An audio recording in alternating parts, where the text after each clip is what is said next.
Thank you, Mr. Chairman. A couple things. First, I want to say congratulations to the chairman on his ascension to the chairmanship of the committee. I missed the organizing meeting this morning, and so I want to make sure. Missed you, brother. Well, I appreciate that. I will be here for all the future meetings.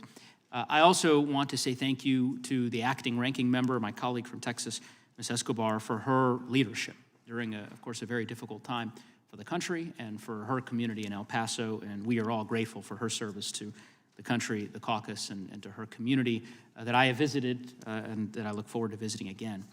To the witnesses, I want to say thank you, Judge, for your testimony and for your service. Of course, Sheriff, thank you for your service and the service of your many deputies and all the law enforcement who are engaged in Herculean efforts in protecting our communities. Mr. Dunn, I want to tell you just that our hearts and our thoughts and our prayers are with you. My wife and I are expecting our second child later this year, a son, and it breaks my heart to hear your story, and very much want you to know that I think across both sides of the aisle here, everyone expresses our deepest condolences to you and to your family. Sheriff, I just want to dig in a little bit on your testimony. I reviewed the written testimony that was submitted by all the witnesses, and a lot of you had written testimony, but then also a memo that was appended, essentially an appendice to your testimony. Correct. And I reviewed that appendice, and you suggest a lot of proposals, of ideas, of programs that I gather you believe would help us ameliorate, the emergency that's happening on our southern border. In digging through some of these, just for example, you list enhanced funding for regional communication and interoperability with local and law enforcement. I think that's something that all members of Congress would support. Democrats, Republicans, that's a common sense step that we ought to be funding. You list here continued funding and support for the Stone Garden program. And I don't know if you can talk a little bit about what the Stone Garden program is. I'm certainly aware of it. Some of my colleagues might not be. I know my colleagues from Texas are, but if you care to talk a little bit about that program, but a DHS program that you would like to see continued support for. It's one of the only programs, Congressman, where Stone Garden actually brings partnership between CBP and sheriffs and local law enforcement, to include our state law enforcement. It's a program that sheriffs nationally and beyond have supported. It pays our overtime to include EREs, employer expenses, to work side by side with Border Patrol. It's a great program. So here's why I bring that up. The Stone Garden program has been in existence for quite some time. Yes. Back during the administration of President Obama, it was at about $50 million, given the fiscal year. Right now, we're funding it at $90 million for the fiscal year 2023 budget that the president has submitted. That's the exact same number that former President Trump, submitted during the course of his presidency. And I guess why I offer that is because to me, these aren't partisan or, proposals that at the end of the day are focused on blaming one side or the other.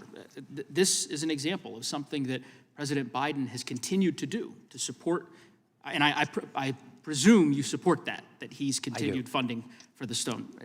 Similarly, you put here one of the items in terms of a proposal that you'd like to implement is to hire more immigration and asylum hearing officers for all POEs, or Port of Entries, I presume that acronym. And I'm sure you're already aware of this, that on January 5th, so a few weeks ago, the president announced that there would be an increase of officers at the border to help process migrants. And that's in addition to the 25,000 officers. Obviously, we're waiting in terms of the president's budget to get the exact number, but I think that's something you support as well, I presume, in terms of adding more officers. I do. And the reason why I'm asking those questions, again, just to kind of land here at the end, is that from my perspective and from my constituents' perspectives in northern Colorado and in western Colorado, they are focused on solutions, trying to solve the problem. And you've outlined a couple of solutions here.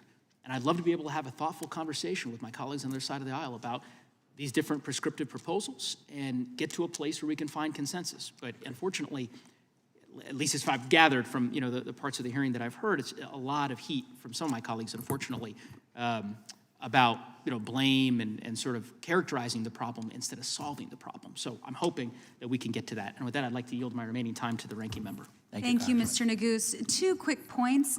The folks that are being processed by CBP who are seeking asylum, I want to remind my colleagues, seeking asylum is legal. So once they've been processed, they are legally in the country. Second thing, Mr. Roy stated that we called his bill unchristian. We did not.